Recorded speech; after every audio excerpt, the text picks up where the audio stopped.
Good evening and welcome to City Pulse. The Gibraltar Disability Society was founded in 1966. The group set 3 objectives: a state education, adult residential care, and a social security allowance.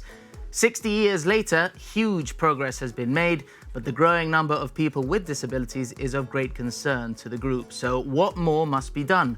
Later in the show, we'll speak to Debbie Borrastero and Nicole Byrne about the current landscape, room for improvement, plus more. But lots to get through. Before that, hello and welcome back to Eric, Rosalina and Kenneth. ¿Cómo estamos? How are we? Hi. Good. Yeah. Good. Good. How on earth do we make sense of the treaty? Oh, What treaty? It's... What was the Churchill quote? An enigma wrapped in a riddle. something like that. Atlas. Yeah. It's our very own. Actually, now that you mentioned the treaty, I went to GIP Talks on Saturday. Good? Yeah, see, always very interesting, no? A wide variety of speakers and what have you. But now that you've mentioned the treaty, Peter Montegrifo, okay, he actually gave an expose of the treaty. Yeah, in very, very simple language for the average Joe to understand, no? Which is crucial because Yeah. it is difficult when you get to the understand. politicians coming out, all of politicians are mostly lawyers, they come up with all this legalistic jargon. Claro, there's a lot of jargon. Legal scrap ni legal scrap, ¿qué estamos hablando? We want the text, ya está. Yeah. Once again, we still haven't had the Parliament's discussion or debate or wherever it is. We don't know the So we details. don't know the details. Yeah. And what I find a little bit strange is on Wednesday, the Chief Minister, Deputy Chief Minister, AG, and somebody else, I can't remember, or the fourth person is actually giving information to the business community, which I find a little bit strange.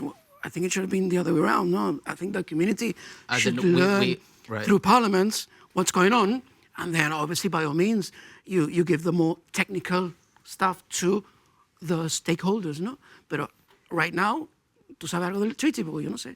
I honestly... know very little about it. Yes, okay. A veces people stop me in town porque soy de GBC. GBC. ¿Qué está pasando con el treaty? I'm like, Pero tú que no honestly, I sabes. have no idea. ¿Tú no sabes?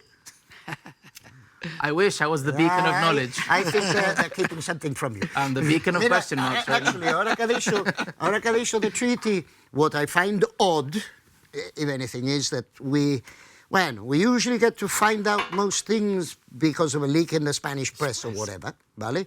10th of April, apparently, this treaty is going to kick off. Pero también, on the other hand, we are being told that as from the 30th of March, they're going to introduce the EES system, Yes. no? In the frontier. And from what I read from the GBC report on it, because that's where I got my information, Gibraltarians and red ID card holders will be exempt. Yeah. Pero, yo qué sé, there's something odd about it. does Why that are they going to spend so much effort and money and time And a lot of money as well. implementing For a few days. something For a few days. for 10 days?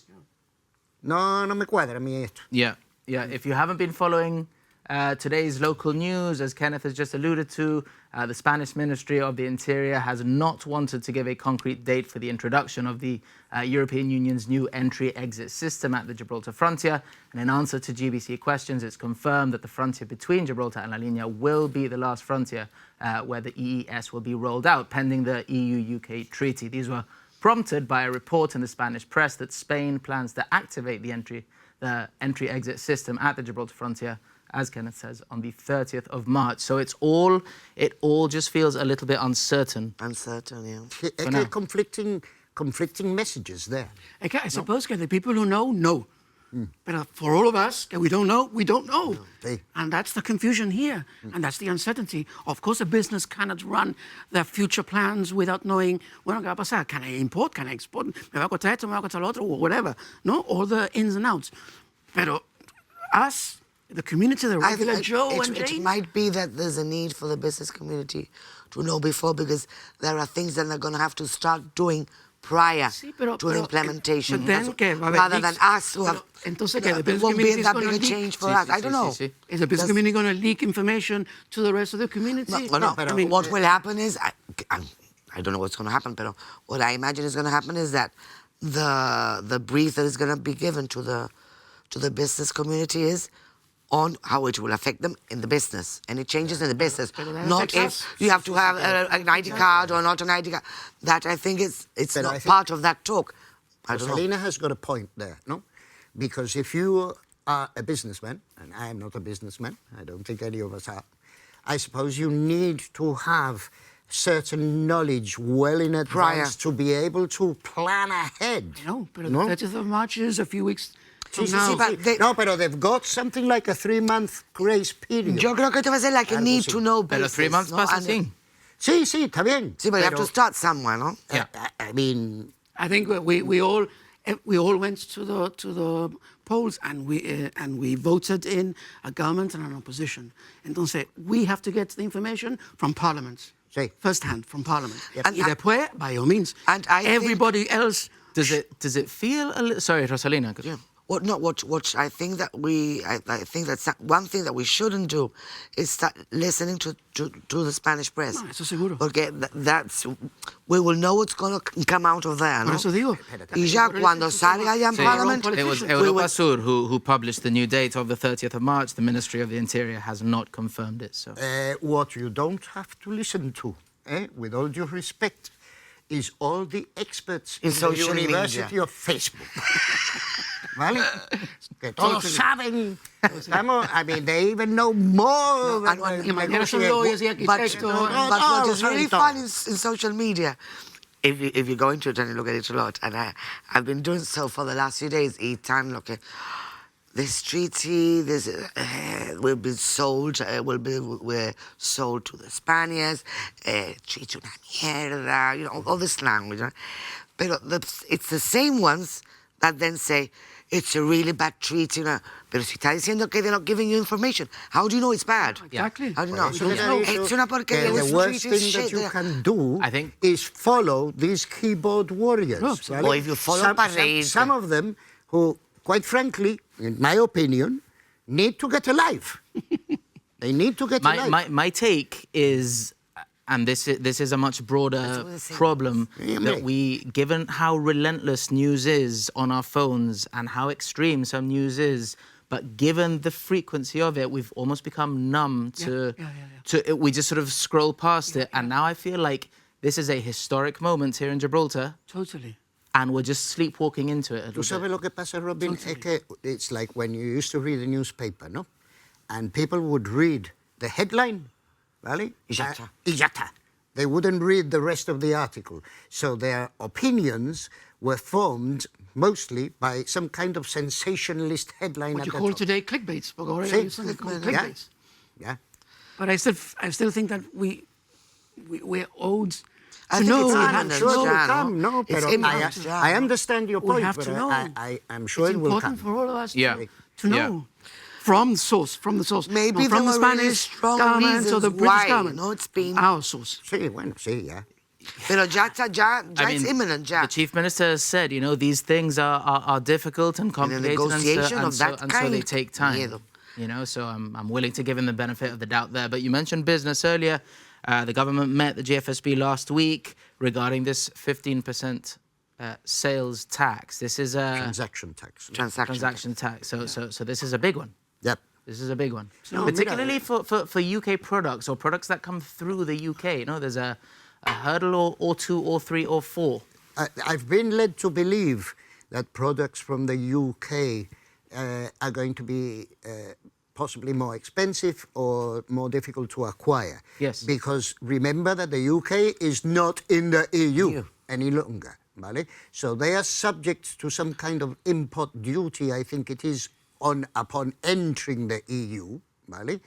So, and then we're going to have another, 15% transaction tax on top of that.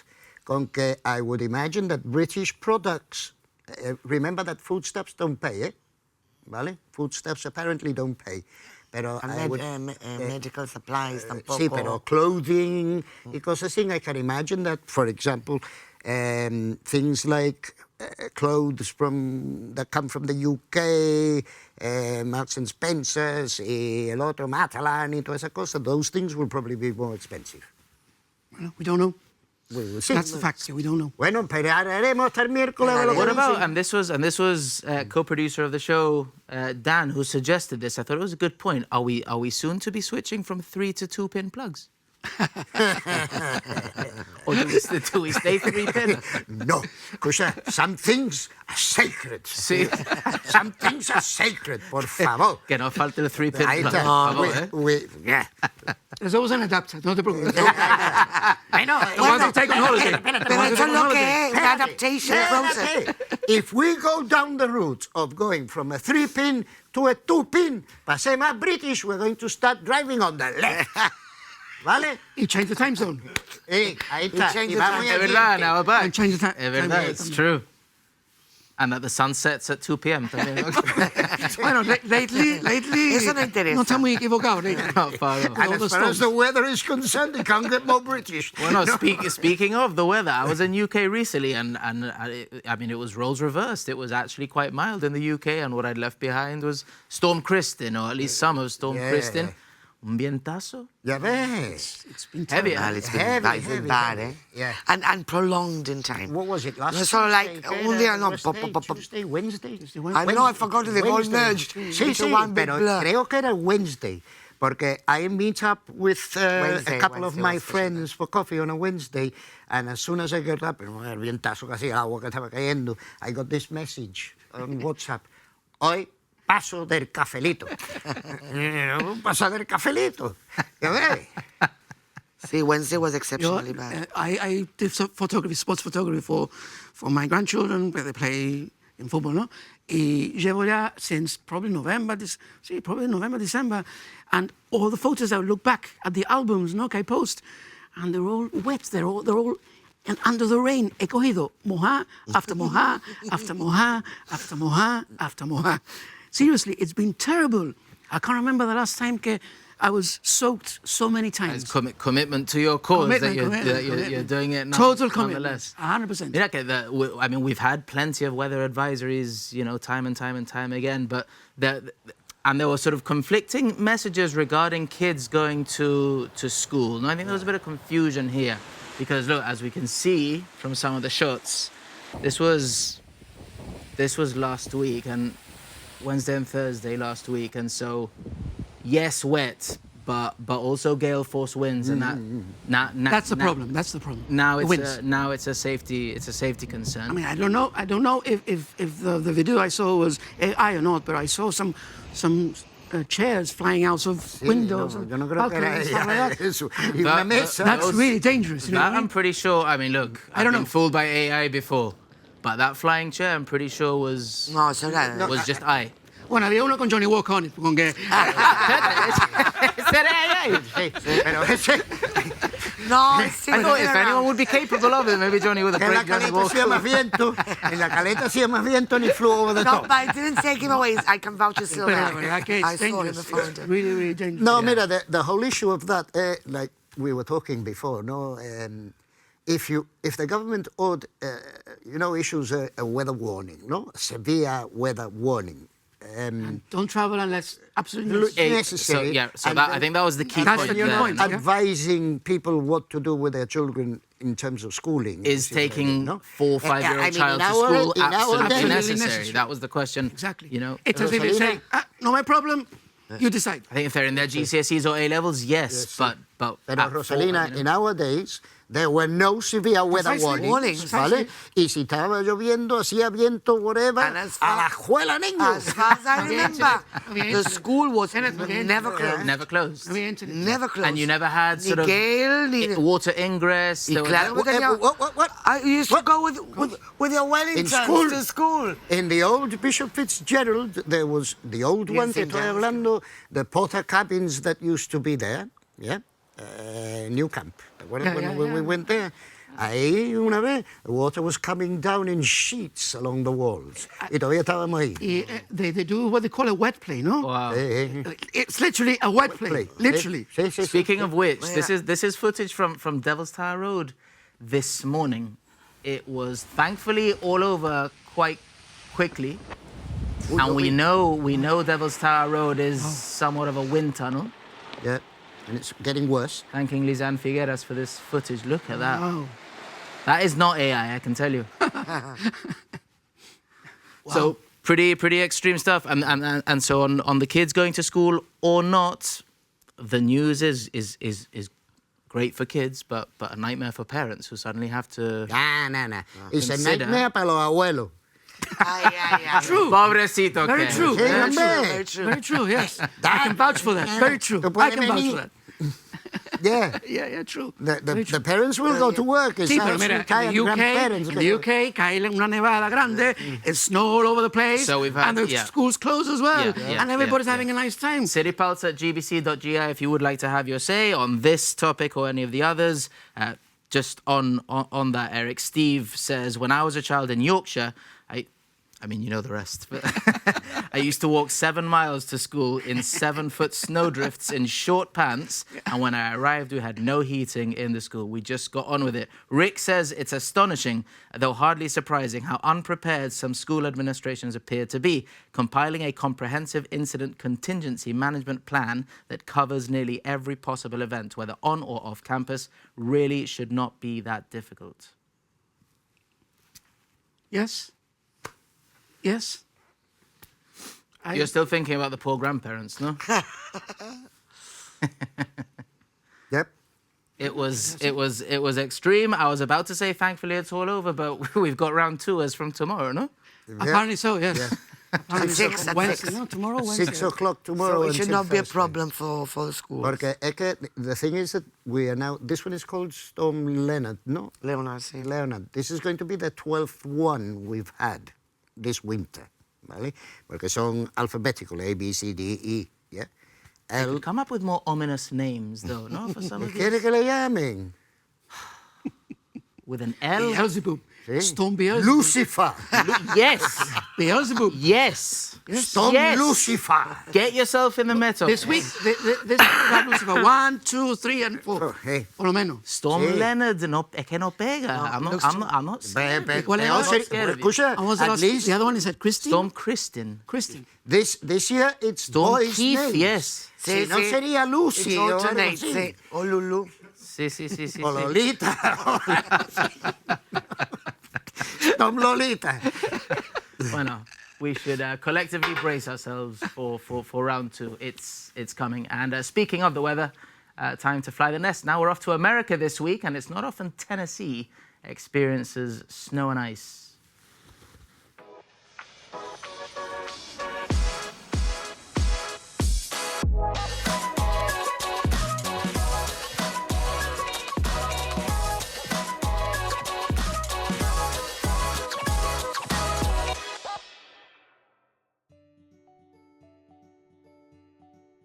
My name is Layla Bujeja and I live in Nashville, Tennessee in the United States. Nashville and Gibraltar are like 2 different planets. It's 2 different worlds and I love both of them, but it's nowhere near as laid back and tranquilo, as we like to say, as Gibraltar is.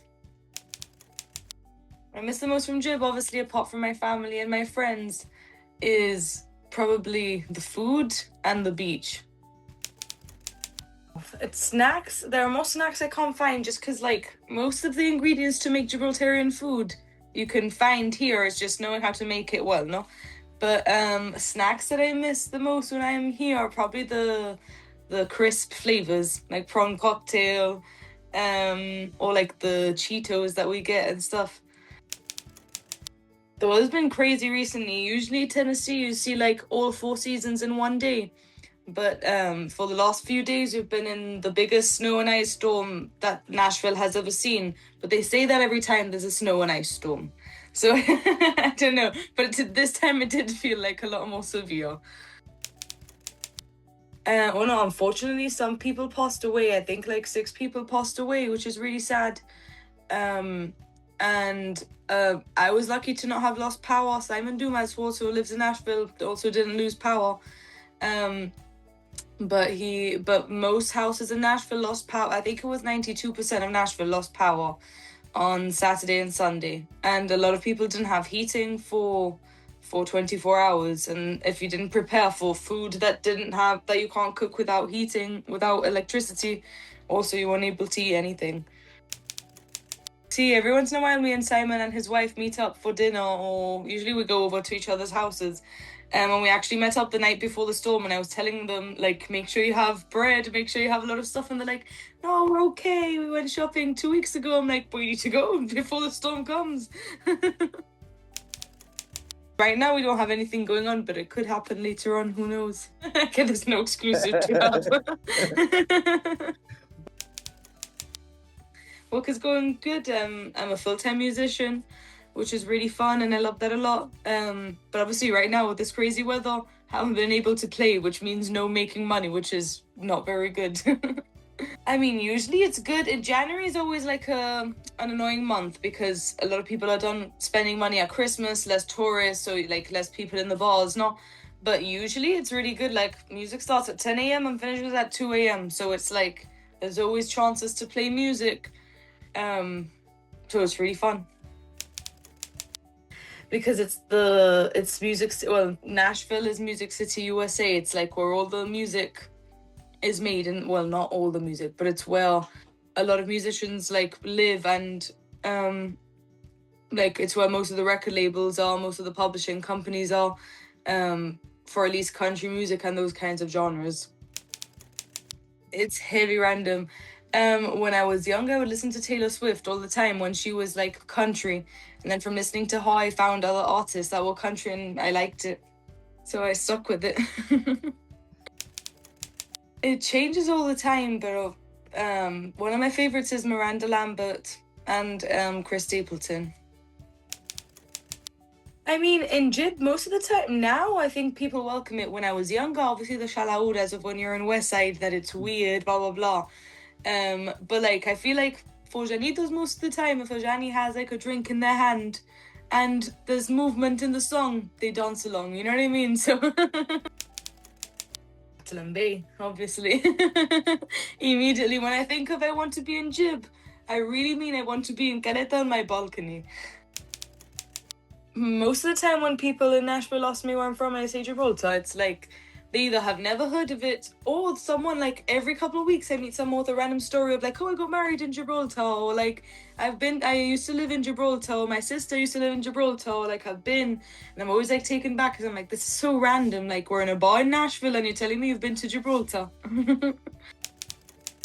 No, I haven't bumped into Janito. I have had an instance where I've been playing at a bar one morning, and then my dad has seen on Instagram that there was a Janito that posted a picture outside of that bar. But I hadn't seen them or anything. Yeah, I guess I want to tell everyone to stay safe. Don't go outside if you don't need to. Tu principita. La lava. Tiene tissue. Tiene tissue. La chica. You've raised a lovely girl. Thank you. She's doing great out there, no? She's loving it. She's loving it. Do you get to go out much and visit her? Yeah, we try and go at least twice a year. ¿Y qué? Is it as different as she says? It's la verdad que we really enjoyed it. We really enjoy when we go, because not only do we stay in the Nashville area, we try and do road trips whilst we're there, and we've done most of the south, and it's beautiful. Yeah? I understand the attraction. Yeah. She says she misses some of the snacks and stuff. Okay? I mean, in the States, you're not short of snacks, no? No, but it's things like chocolate biscuits, digested chocolate biscuits. Eso no hay allí. I see it. No. Prawn cocktail crisps. She loves those. She can sometimes find it in these shops que se llaman World Trade shops or whatever, and you might find stuff, no? Pero it's very, very expensive. Pero vamos, si se le antoja, pues se lo compra, no pasa nada. Pero they have loads of snacks. Probably the variety is much wider than anything that we might find here or in just across in Spain. Pero there's not everything that she likes. Right. She mentioned Santops no hay allí. Santops Tomate frito, el apis, tomate frito. Santop es como ideal milk, only in Gibraltar. You know something that... I think Santop yo creo que nada más que lo hacen pa' aquí. There's about 3 or 4 countries in the world, I think, that I think maybe like Norway and France. Something that you can't find there. France no creo, porque I think it's banned in the EU. Por eso es que no lo cogemos, creo yo. You can find most stuff, no? But when I go over, I usually do some homemade stuff which she freezes, no? Y lo que nunca encuentro allí, and I've tried to look for it in many places, el colinado para la minestra. But I still use it. ¿Tú sabes what I use? Because my granny used to use it when the frontier was closed, and sometimes we ran out of stuff at no, because no había venido el barco. No había venido el barco. And so she used to substitute it with el stalk de un cauliflower. You're right. Usaba eso. So that's what I do when I'm there. Pero son muy poquitas cosas, no se encuentra. Otra cosa, bechamel. Bechamel doesn't exist. No. Yo no lo he encontrado. Okay, Ni en Walmart, ni en Kroger. You find a million sauces, pero bechamel no. Con que she takes and we take. Ya no te dejan de ir en el avión con la ollita de callo, ¿no? No puede. You can't take anything. No that I like callos, mind you, pero it's been done. Yeah, it's been done. And she loves jamón serrano. She loves it with a passion. Hay un sitio ahí very near in Broadway in Nashville. Spanish tapas, I don't know. Anyway, digo, Leila, let's go in there and have some. Mira, tenía la pata ahí planta. And this lady walks up with a knife, mira, y empieza a cortar. Nosotros mirando, what the hell is she doing?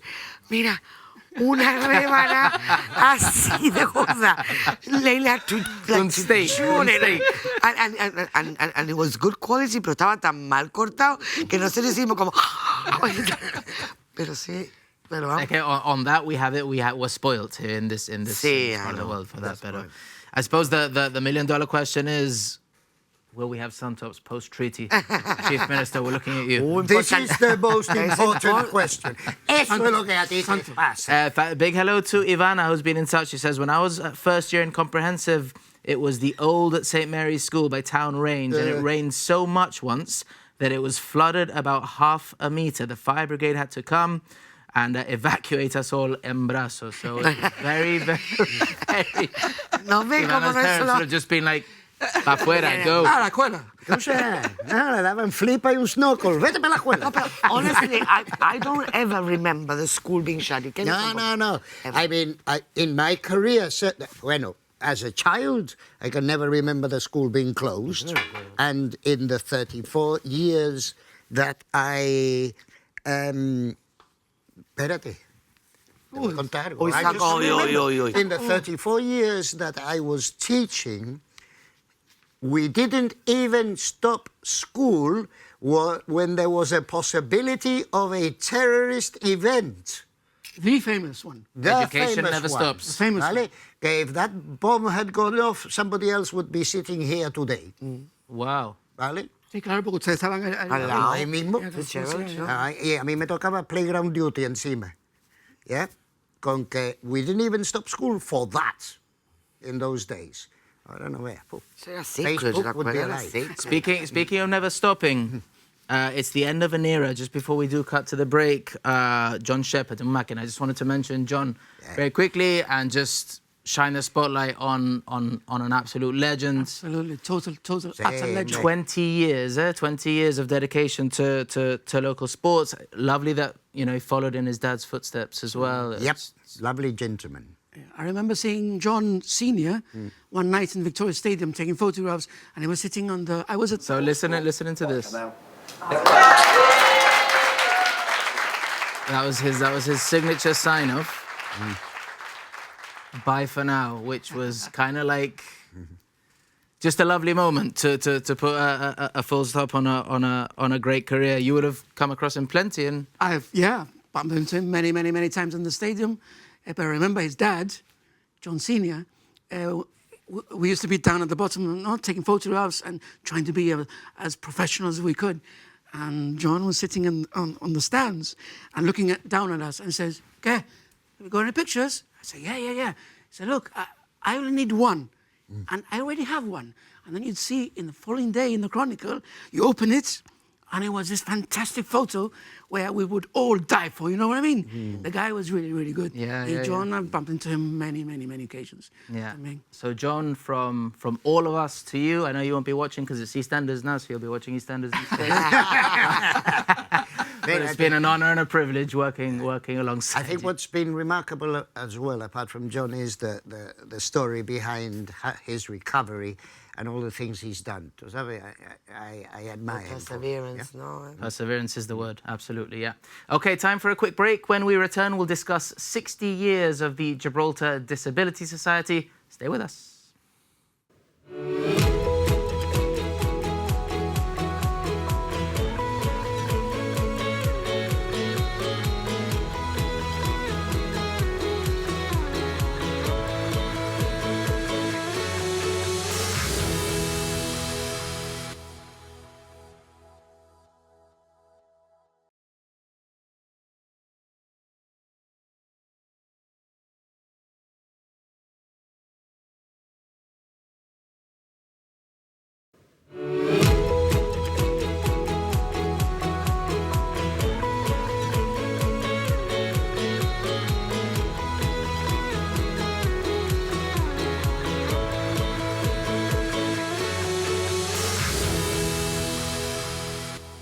Welcome back to City Pulse. The Gibraltar Disability Society was founded in 1966. This year, the group celebrates a huge milestone, 60 years together. So what progress has been made? What more must be done?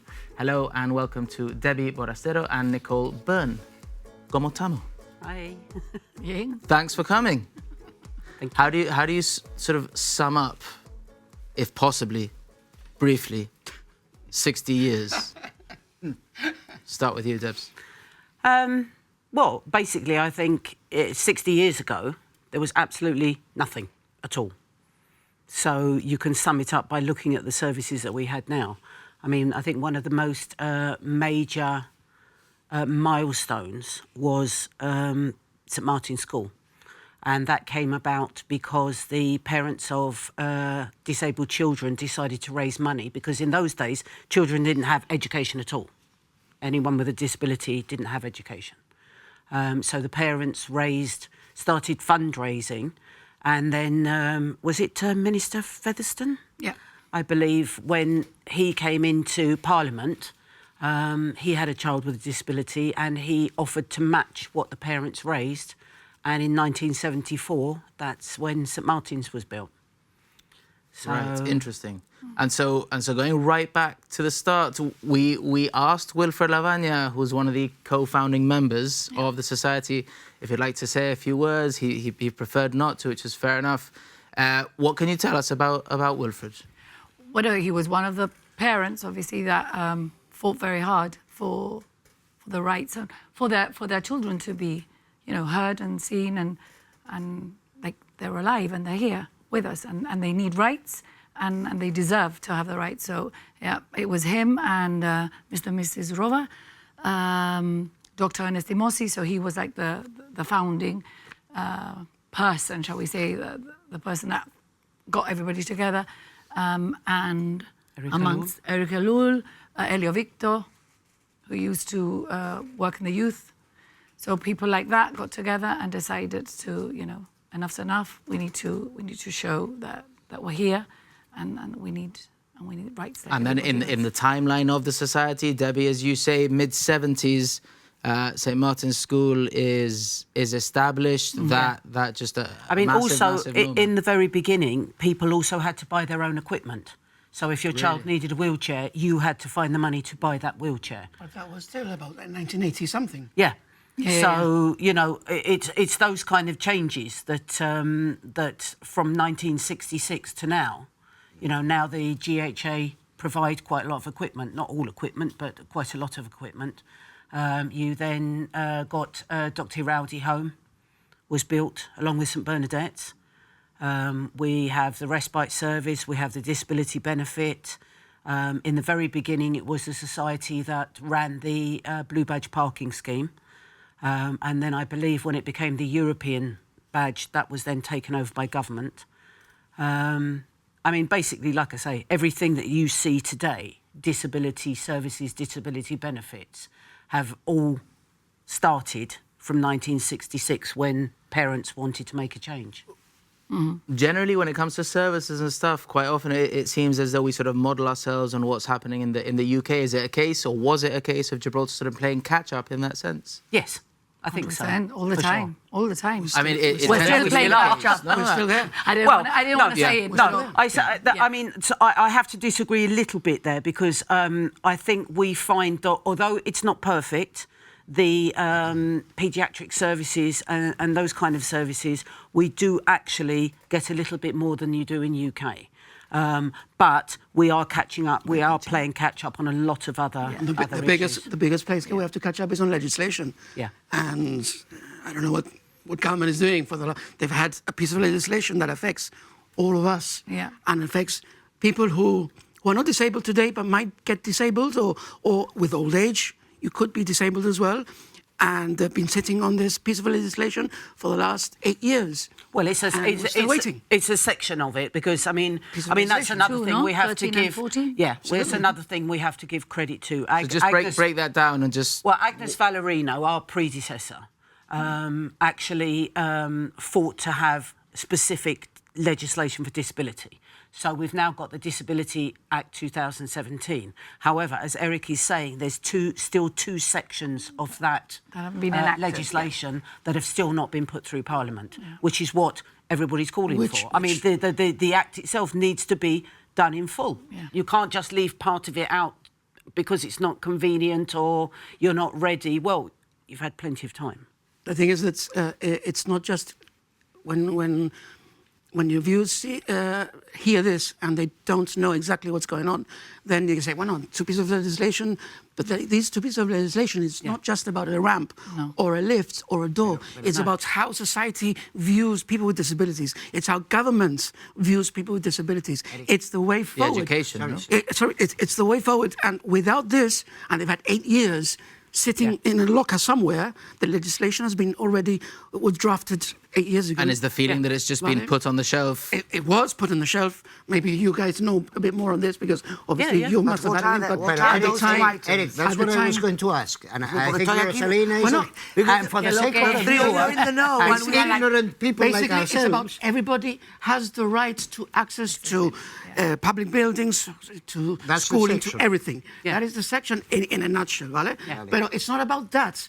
It's about how society and how the government views and accepts the disabled person in Gibraltar. Well, It completes us. Let's put it this way. There are what people call two models. There's a medical model of disability and there's a social model of disability. Okay. Now, a medical model means the doctor says to you, you're disabled. Okay. A social model is when society, it's like my son would explain it, because my son's also a wheelchair user. He says it's like when you go into a building and there's only stairs. The social model is making you disabled because it's not providing access for you. If there was a lift, you wouldn't be disabled. You'd just be someone in a wheelchair who could get in the lift and use the building. But if you've just got stairs, if you're in a wheelchair, what are you supposed to do? I've always said that what handicaps me is bad attitudes and the built environments. That is what handicaps me, because I'm quite capable of doing anything and everything.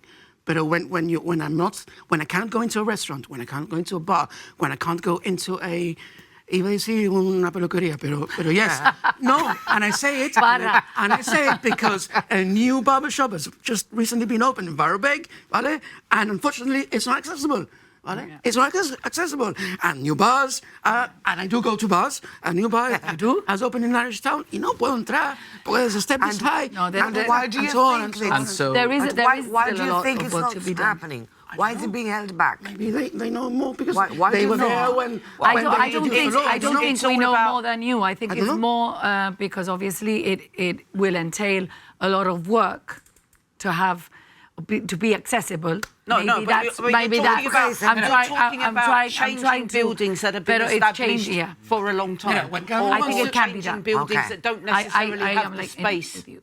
When government wants to legislate, they legislate very They quick. will. So they it's will. They've legislated probably with the that. phones, they've legislated with the LGBT community, they've legislated... If they want on to abortion, expedite they've something, legislated. they organised, for abortion, they organised, ¿cómo se llama esto? Referendum. A A referendum. referendum, and that costs money and time and effort and all that stuff. When they want to, they've had 8 years, and we're still here.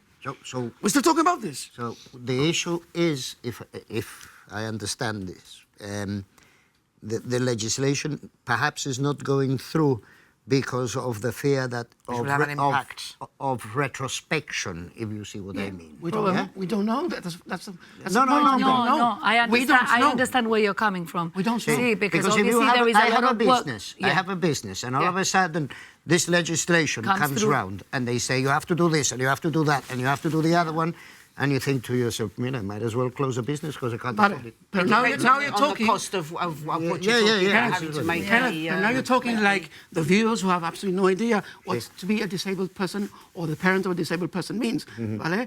Because that's, para mí eso no me ayuda para nada. Because when I leave this building today, right now in half an hour's time, I'm still disabled. Tomorrow morning, and when I wake up, I'm still disabled. And tomorrow morning, no puedo ir a este bar, no puedo ir a esta barbería, no puedo ir this.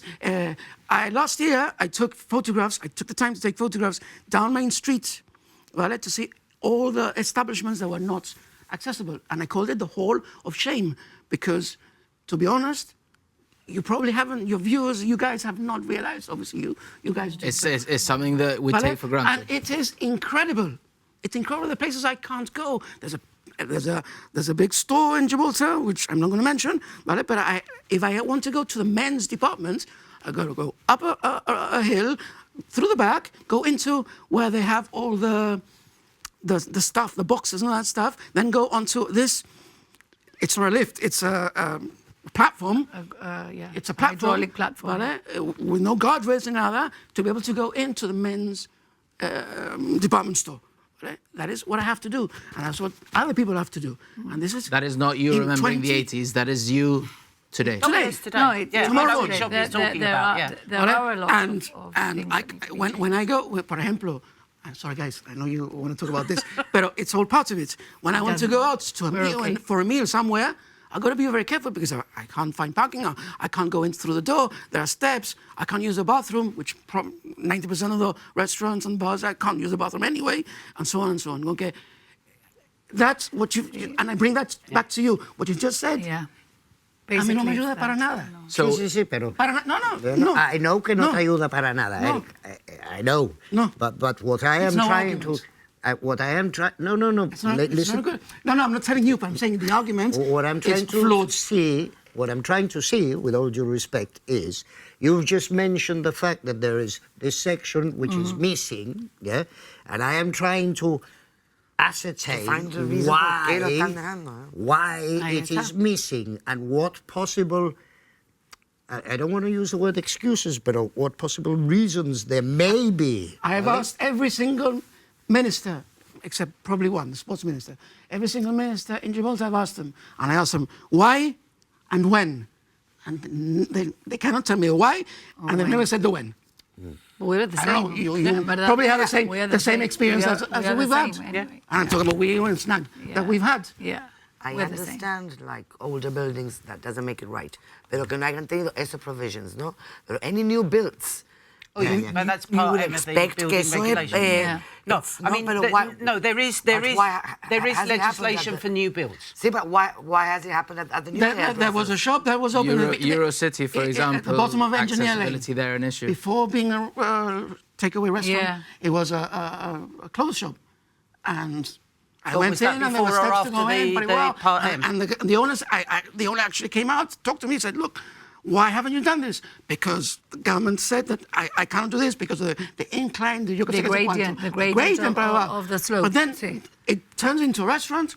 Y hay un access. Entonces, what's going on? Like What's going on? The new hairdresser business. If it's a new business, surely Exactly. Exactly. It's a message that's in the part I can't understand. Setipalts@gbc.gi if you would like to have your say. 60 years of the Gibraltar Disability Society.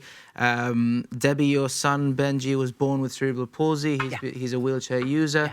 So through you indirectly, and Eric directly, if you could just explain and just give us a sense of the everyday challenges. I mean, you speak about frustrations of today. Benji and myself, although because we're both we have wheelchair made users, progress. We're different, no? Yeah. Because every individual is different, no? Yeah. But I need to be careful where I'm going, how I get there. I mean, la vez que me he caído because the grounds is and not level and that stuff is amazing. I've ended up in hospital with toda la cara abajo because you're walking over There's there. certain locations in Gibraltar that Main are sort of Street, notorious. And also a lot of the people sometimes block the Absolutely. The pathway. This is a People program in parking its on- own. people parking This is on. a program in its own rights. Yeah. Honestly, because it's not easy. It's so frustrating, tiresome, and excruciatingly difficult to live in Gibraltar as a disabled person. It is. That's a fact. It is. Yes, we've come a long way. Yes, absolutely. I do agree. We've come a long way. But Bueno, pero We have. That's Not the enough. point. It's- Nicole, Okay. there have been a lot of improvements. Obviously, there is still a lot a lot more to go. I mean, that can be done. I can go Claro que back. sí, ¿no? I can go back. I joined way back in 1988. Sorry, 1998. I was very young then, in 1998, and I joined because I met Agnes Valerino. I was at St Martin's. That's where you would receive your child would receive physiotherapy or speech therapy, occupational therapy, because those services were not established in the hospital.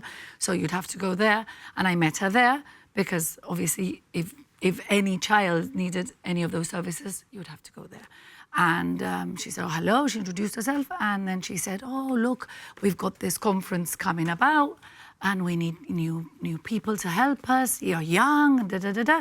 And so anyway, she grabbed me, she put her hooks in me, and I was there just to help for the conference, which was a conference of its time for Gibraltar. Nowadays we've got conferences left, right, and centre, but we had a predicted a budget of £10,000 and a conference over 2 days, and it was called Changing Concepts, and basically it was the initiation of inclusion in mainstream schools for education for children with disabilities, because not every child had to go to St Martin's schools. Which Nicole started in my time. Exactly, and it started in your time. And we had this big conference, and I was there as part of the team, helping out. Very young, I was only 28 years old, and it came about because of the Salamanca Statement that was issued in 1994 by UNESCO in Salamanca, where 92 This was a countries... huge moment. It was a massive moment. 92 countries gathered together through a UNESCO, and it was in Salamanca, Spain, and they signed this statement called the Salamanca Statement for inclusive education in mainstream schools, making it a primary thing.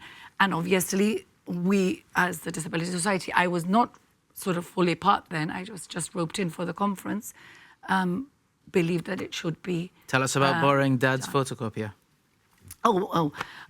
Obviously, in those days with £10,000 for a budget, and we wanted to ensure in the pack, because that's what I was in charge of, the delegates. I mean, I've got the call for papers form here. Is that the original? This is the original Changing Concepts call for paper form. And in the pack, we wanted to ensure that they had, the pen, the book, the notebook, and the program, little tidbits that we bought. And Agnes said, oh, wouldn't it be lovely if we had the Salamanca Statement booklet?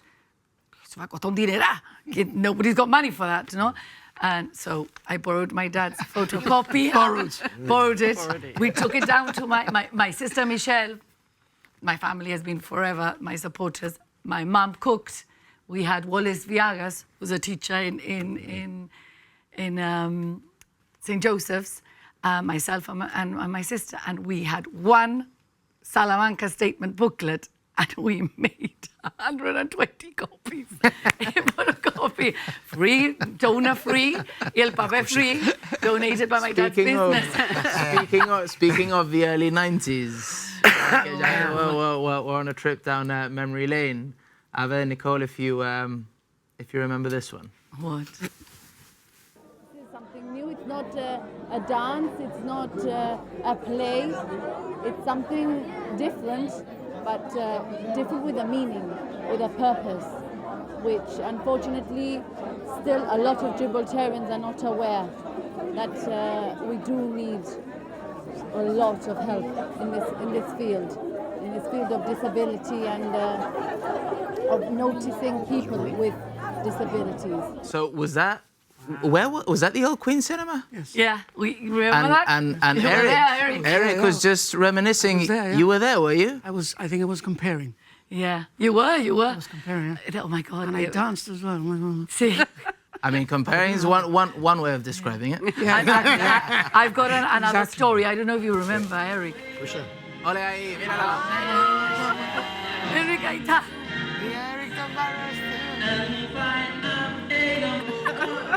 Ole ahí. ¿Te estaban pasando bien? No,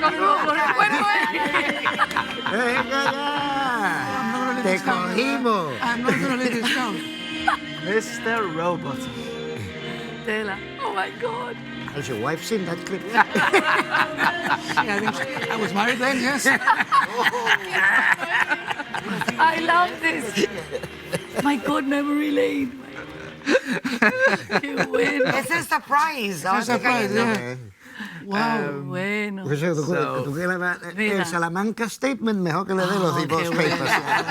You mentioned Agnes Valerino. Just for anybody who's not familiar with Agnes, she's, I mean, the matriarch, really, no? Yeah. She is the force that keeps us going. De verdad. I think she still does. She wakes me up at night and I have these thoughts and you know, things y digo yo, no, esto no puede ser, yo no soy yo, this is you, leave me alone ya, leave me alone. That's hence why we're still here. And I remember the deep end ya fue, and you must, we went to a meeting at Bleak House with Chevasco, Leo Chevasco, Yeah. and I think Ernest Gaetano was there, remember, regards supported employment and trying to get them through the vocational scheme to employ people. Like, I was 28 years old, and Agnes was like, no, you've got to come. Eric is coming. We're going to give them hell. You are singing, Pepina. Sí, de verdad, I was. I was. And we got there and we spoke, and when we left, like you said all about I work at Chip Telecom, you gave your bit. You're Pepina. And we came out, Agnes, now this is what you have to do, ¿vale? And here I am, to this day. Fighting for supported employment, you know, fighting for carrying on her legacy, living, and she doesn't leave me alone yet. Debbie, we spoke last week. I just asked you about the points you'd most like to cover. You mentioned the 2022 census and the figures there compared to now.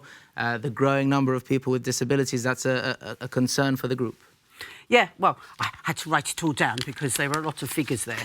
But basically, in the 22 census, out of a population of 37,956, 2.4% have learning disability, learning difficulty, or developmental disorder. That's 896 people. And what's even more worrying is between the age of 0 and 15, 399 of those, that's 44% of the total. So nearly half of the people with those disabilities, difficulties, are between the age of 0 and 15. And that doesn't include the 373 people that are living in residential services. So I think that's really, really worrying. And if you consider this was 2022, we're now 4 years down the line. Yeah. I mean, there was another here in the Education Department did a review on why they felt that we were having such an increase. And in 2014 to 2015, there was 20% SEN in government schools. So 20% of the pupils were in SEN. In 2022 and 23, it's 30%. and in UK at that same time is 17%. So we've almost doubled the number of children in SEN than they have in UK. And so what's your take? This is worrying, and this is the thing that, all the services need to be expanding. We need more therapists. We need it's the more knock-on effects. Yeah, the knock-on effects is quite frightening. And the respite for children. I mean, a lot of people don't realise that it has a huge impact on families. Not only the parents, obviously, that's goes without saying, but also of the siblings. A lot of siblings have a hard time when they have a disabled sibling.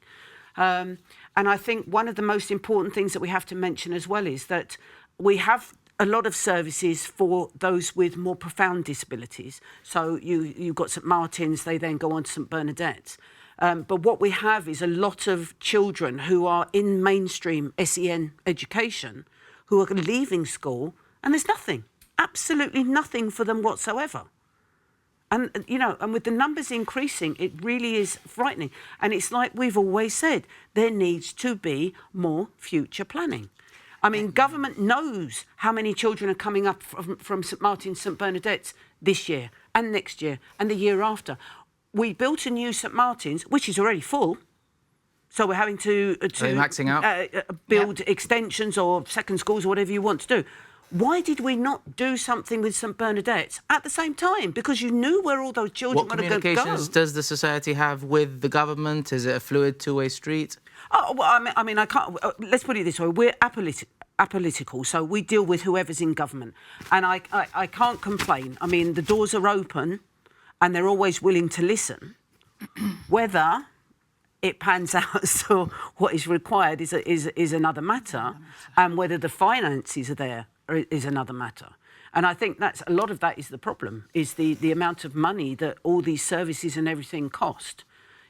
Obviously governments have budgets. I mean, we can't deny that, but I think it's worrying. I think the disability, I think elderly are probably need the biggest budget because there's more elderly people in Gibraltar than a lot of others. But I think disability is coming up very close second. So with that in mind, before we go, I'll ask all three of you whether you've got a brief message for the government. Me. Legislation, because, as Debbie and Nicole have said, there are a lot of things that need to be put in place. A lot of services, therapists, and many other things. But legislation covers every single one of us and every single one of you out there. Every single one of you out there. This legislation will cover you as well. Okay, we need that now, not yesterday, not tomorrow, before the end of Parliament. We need it now, right now. See, I agree. I agree too. I think legislation will change a lot of things. I know that it will bring a lot of complications for whatever is existing. But then again, nothing that can't be overcome, I think. So I believe that legislation will help to be able to enforce whatever that needs to be done a little bit. Debs? Obviously, what Eric and Nicole have said, but also future planning. Yeah, future planning. Future planning. We're a very small country. You can look at children. Some children have disabilities from birth or from very young ages. You need to be planning the future and the services and everything they need, and also continuity of care. Just before we do go, we had a couple of you getting in touch. This from Derek. He said, I'd like to ask the representatives of the disability group what are the real sort of major problems they are continuously confronting and whether the government is tackling these issues. That's a question from Derek. Well, again, it's like Eric says, legislation. We need to bring in the full legislation. I mean, it's also the thing that is worrying is that also in the Equal Opportunities Act, providing services for people with disabilities is also not included in that. So that's a whole with the disability legislation and the Equal Opportunities Act. But again, it's, like I say, it's future planning in all services. I mean, this is what's worrying: education, health, respite, care. I mean, all the. We're small enough to be able to have it. I think. Yes, I think we're small enough to be able to look at the future and say these are the number of children that we have. But I also think there needs to be a lot more concentration on children in mainstream schools who have nothing when they come out of those schools. We totally agree. And this from Stu, who's just been in touch. A big hello to Stu. He says, "Hi there. My name is Stuart. I ended up disabled in 2002 with a blood clot in my back. I must say Gibraltar is getting much better, but still needs more fixing, please. I always wanted that if you or anyone wants to experience what it's like to come with me, and let's see what you say and what it's like. I would challenge any politicians to come with me for just 1 hour." So Yeah. a day in the life. Yeah. Yeah, absolutely. Yeah. Absolutely. Okay, guys.